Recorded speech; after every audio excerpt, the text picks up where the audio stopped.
राधे राधे दोस्तों, welcome back to my channel. Good morning and happy Navratri आप सभी लोगों को। तो कैसे हैं आप लोग? आशा करती हूँ कि सभी बहुत अच्छे होंगे।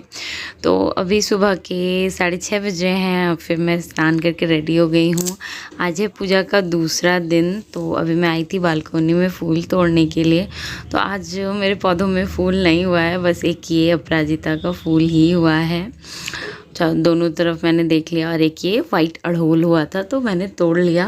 मैं थोड़ा अपसेट थी कि पता नहीं नीचे फूल आया होगा या नहीं। और ये देखो बाहर रोड पे भी कितनी अच्छी साफ़ सफाई हो गई है, पूरा धुला हुआ है रोड सब, मतलब अपने घर के सामने धो के रखे हैं। तो फिर मैं चली गई नीचे। नीचे जा कर के मैंने देखा तो फूल आया हुआ था। एक पन्नी भर के फूल आए थे, जिसमें अड़हुल, गेंदा, चीरा मीरा और वाइट वाले बहुत टाइप के फ्लावर्स थे। लेकिन जैसे ही मैं नीचे उतरी ना तो लाइट चला गया। तो देखो कितना ज़्यादा रूम में अंधेरा हो जाता है लाइट जाने के बाद, क्योंकि ये वाला रूम ना थोड़ा अंदर बीच में है घर के। तो यहाँ पर कोई बाहर के लिए खिड़की विड़की नहीं है, बस एक दरवाज़ा है, जिसकी वजह से रूम में अंधेरा काफ़ी हो जाता है लाइट जाने के बाद, और रोशनी भी कुछ उतनी नहीं हो पाती है। तो फिर मैं फूल देखकर बहुत खुश हुई, और उसके बाद फिर मैं लग गई पूजा पाठ की तैयारी में। तो सबसे पहले तो मैंने जितने भी मतलब पूजा के बर्तन थे ना, सबको धुल दिया। तो मैं पूजा के बर्तन किचन में ही धुल लेती हूँ, किचन के जिंक में, क्योंकि मैं रात में सोने से पहले जिंक की अच्छे से साफ़ सफाई करके जाती हूँ, इसलिए ताकि मैं सुबह पूजा के बर्तन मल सकूँ। तो फिर मैं स्नान करके आती हूँ तो सबसे पहले मेरा काम रहता है पूजा के बर्तन को मलना। बहुत सारा बर्तन हो जाता है, तो धीरे धीरे करके मैंने सारे बर्तन को वॉश कर लिया अच्छे से। और फिर मैं लग गई थी पूजा की तैयारी में। तो होता क्या है ना कि मतलब एक बार में सब कुछ नहीं सूट कर पाती हूँ, थोड़ा कहीं कहीं पर सूट होता है। सारा काम में लगती हूँ ना तो फिर फ़ोन यूज़ करना मुश्किल हो जाता है, इसलिए मैं आरती का वीडियो तो शूट ही नहीं कर पाती हूँ। तो अभी जैसे थोड़ा यहाँ पर अभी फ्री थी तो वीडियो शूट कर लिया। फिर थोड़ा मतलब रूम में बैठकर कुछ कटिंग करूँगी, मतलब वो भोग की तैयारी करूँगी तो वहाँ पे शूट कर लूँगी। उसके बाद थोड़ा वीडियो शूट कर लूँगी। लेकिन वो एक बार में पूरा मतलब एक साथ शूट करना मुश्किल हो जाता है, क्योंकि मेरे घर में ना पाठ सवेरे होते हैं। तो मेरे अंकल मतलब बार बार कहते हैं जल्दी करो जल्दी करो जल्दी करो, इसलिए जल्दी जल्दी करने के चक्कर में सब कुछ नहीं शूट कर पाती। फिर भी मैं थोड़ा बहुत शूट करके आप लोगों को सारी पूजा की क्लिप्स ज़रूर दिखाऊंगी। तो फिर मैं आ गई थी यहाँ रूम में, यहाँ लगी थी मैं भोग की तैयारी में। तो सबसे पहले मैं क्या करती हूँ ना, सारा उधर का पूजा रूम का सारा काम वाम कंप्लीट कर देती हूँ।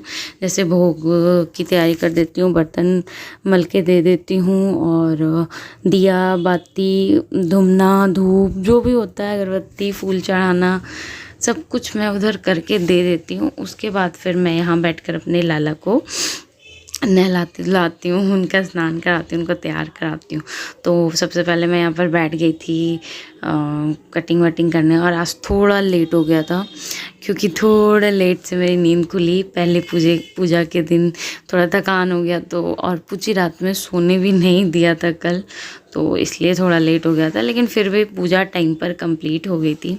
इसके आगे मैं कुछ शूट नहीं कर पाई, क्योंकि मैंने आपको दिखाया कि घर पर लाइट नहीं थी। और लाइट का कुछ ऐसा सीन हुआ कि वो सुबह 6-6:30 बजे, मतलब 7 बजे समथिंग लाइट गई, और शाम में सीधा 7 बजे लाइट आया।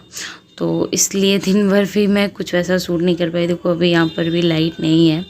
इधर इन्वर्टर का कनेक्शन है तो फ़ैन वैन चला लेते हैं, चल जाती है। लेकिन उधर का इन्वर्टर थोड़ा भी ख़राब हो गया है, इसलिए। तो यहाँ पर अभी मैं प्रसाद खा रही थी। पूजा हो गया है, और ये मेरे पतिदेव पंडित बनकर बैठे हुए थे, पूछी को सुला रहे थे। कुछ ट्रिक अपना के वही मुझे दिखा रहे थे, देखो मैं इसको ऐसे सुला दूंगा, मैं इसको ऐसे सुला दूंगा। और ये मैंने आज ऐसे सजे थे आज मेरी माता रानी का मंडप, देखो कितना खूबसूरत लग रहा था। तो अभी देखो जैसे धूप थोड़ा तेज़ हुआ है ना, तो रूम में थोड़ी रोशनी आ रही है और थोड़ा मैंने फ्लैश भी ऑन किया है तो अच्छे से दिख रहा है। लेकिन उस टाइम ना बिल्कुल नहीं दिख रहा था और 9:30 भी बज गए हैं अभी, मतलब समझो 9 बजते बजते पूजा ख़त्म हो गया था। उसके बाद फिर आधे घंटे मेरी माँ पाठ करती हैं, इसलिए मैं भोग प्रसादी उस टाइम नहीं उठाती हूँ। माँ का पाठ ख़त्म होता है उसके बाद भोग प्रसादी उठती है, तो हम लोग नाश्ता मतलब भोग प्रसादी ही खाकर नाश्ता समझ लो कर लेते हैं। साथ में 1 कप हॉर्लिक्स या फिर चाय हो जाती है। उसके बाद फिर मैं लग गई थी लंच की तैयारी में, तो लंच करते करते माँ भी बगल में खड़ी थी, बात कर रही थी कि मतलब दशहरा में कपड़े वपड़े के बारे में, मतलब किसको क्या देना है कैसे देना है। उसी बीच मेरे पति देव भी आए, उन्होंने भी पूरा आधा घंटा तक मुझे बहुत परेशान किया। उसके बाद फिर फाइनली हम लोगों ने डिसाइड किया कि अभी 10 बज रहे हैं, मेरा लंच बनना शुरू हो गया है। 11 बजते बजते लंच कंप्लीट हो जाएगा, 12 बजते बजते हम लोग लंच कर लेते हैं। उसके बाद फिर हम लोग हो जाते हैं फ्री।